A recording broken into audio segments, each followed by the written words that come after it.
And an excellent opportunity to open up our wallets, ladies and gentlemen. Speaking of Sheraton, well, no. Yeah. We'll take crypto. I don't know how it works, but we'll take it. and we're going to continue our discussion with Drew Blazsik, financier extraordinaire and professor. And it's always great to have him in studio on Friday mornings. Good morning, Drew. How are you? Good morning, Ron and Dave. Well, I got the wrong mic on, see? Oh. We missed him. Good morning. Good morning, Drew. How are you this Good, morning? Awesome. How you guys doing? Great. Thank you. I'm doing, pretty good. I wish I could hand you guys some Bitcoin, but I don't know how to do it either. Like, We'll have to figure that out. I couldn't grab it the other day, and I try to. If I had it in my pocket, I would give you everything, Dave. Ooh, everything. Well, I'll figure out how to get that into your pocket. I'll give you notes later. I looked earlier, so I didn't see it. So unfortunately. But, so, a lot of folks confused by crypto and by Bitcoin, and you've been helping to unscramble some of these mysteries. Yeah, so next week, Ben Brown and I, we're going to a social Catholic scientist conference in St. Vincent in Pittsburgh. Pittsburgh. It's a little outside of Pittsburgh, but it's in Pennsylvania in mountains. Real nice school. Wow. So I'm working on that paper, and it's kind of interesting the different turns you could take with crypto. But it's really just a critique of a positive and a negative approach to cryptocurrency. Like, how do you take it? And it always goes back to usury, like the negative aspect of it. So we kind of talked about the different pros and cons. We talked about the pros, I believe, last week. Some benefits to it. But I wanted to read from the Fifth Lateran Council in 1515. And it's really talking about usury, but I think this can apply to gold and it can apply to crypto. And this is the danger of that get-rich feeling that you want to invest in something that has no intrinsic value, that without work, without labor, and you want to gain something. So it says, "For this is the real meaning of usury. When from its use a thing which produces nothing is applied to the acquiring of gain and profit without any work, any expense, or any risk." Mm-hmm. So that's the main definition of usury. So it's like, I want a gain and profit. And you can use that to gold. You can use that to money. You can use that to really anything that you don't want any risk, but you want to gain without a productive asset, without producing anything. It's for the common good. Yeah, so usury is usury. Usury is usury. It's like love is love. Yeah. Usury is usury. And then I've been reading that book by Father Fahey, which is very interesting. And he quotes Professor Sadi. This is from the 1940s. And it goes back not just to usury, but then the benefit of cryptocurrency is really talking about our money supply.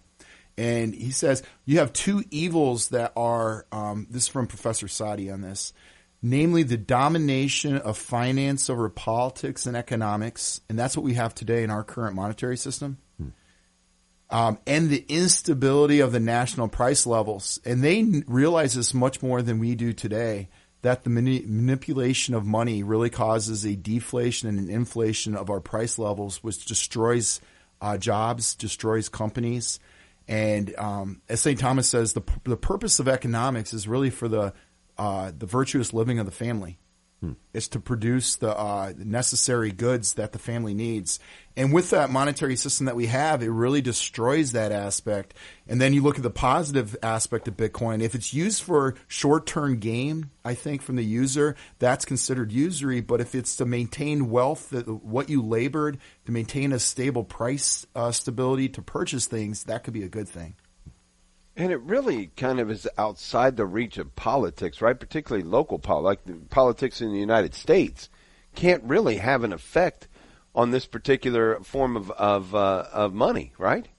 Yeah, and I think so. Money's a really interesting concept, but nobody. You're talking about like crypto in itself or Bitcoin. Yeah. No one doesn't have a control. Like if you bought a government bond from, let's say, Canada is in control of that bond, right? There's nobody that controls crypto. That is the beautiful thing about Bitcoin more specifically, because I think that's more accepted. Other cryptos could be considered more speculative, but no one controls it. There's no party that controls it. So, but here's the problem though you could have with it. If you have some people that could try to control the supply of crypto, they could manipulate the prices of crypto.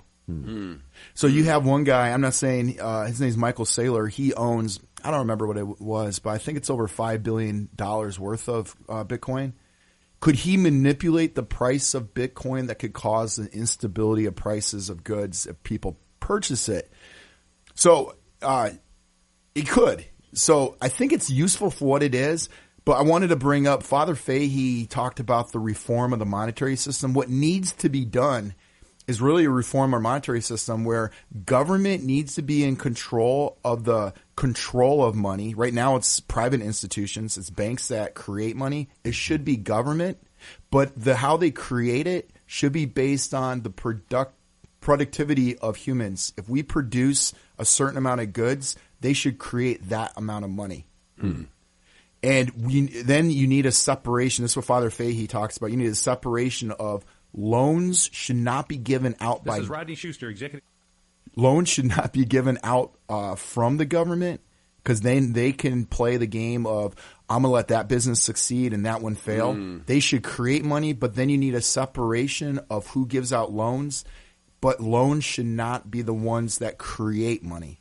And that would be more of a stable money supply. But I think cryptocurrency does have its place of maintaining wealth and does have its place maybe to encourage a monetary reform, because if it's going to be based on Bitcoin, maybe then the United States government might, or the people might say, you know what, we need to have our money based on the concepts of Bitcoin. Now, here's the problem I would say about Bitcoin as well. There's only 21 million of them out there.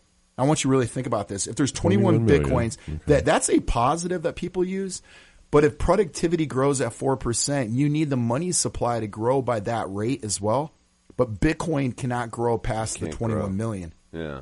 So that could have an instability of prices as well. If you have a limited supply of money, that means it will not grow at that level, which could cause deflation. It would, Got it. It will cause no perfect monetary system here. I mean, it just doesn't exist. Well, I think that the only way you can get it is if the government's in control and is based on productivity, and then you have a separation of loans. You could have that, which they did have in the past, but the banking institutions took over that because he talks about, well, in our system we have finances in control of economics and politics of our lives. And that should not be the case. All right. Fascinating. Drew for president. Yeah. You got my vote. You got my vote, too. There's two. We'll do it in. Yeah, and right now, as things stand, and I've asked this question before, and if our listeners have heard it, I'm sorry, but Drew, is your refrigerator running? I hope not. No. You think it's off? Is it running? It is. Then I'm voting for it. I've been struggling. Now I know. I'm voting for Drew's refrigerator because it is running. Thank you, Drew Blazsik. Always enlightening. Have a great day. You too. Thanks. And a good weekend, too. We'll be right back here on Morning Offering.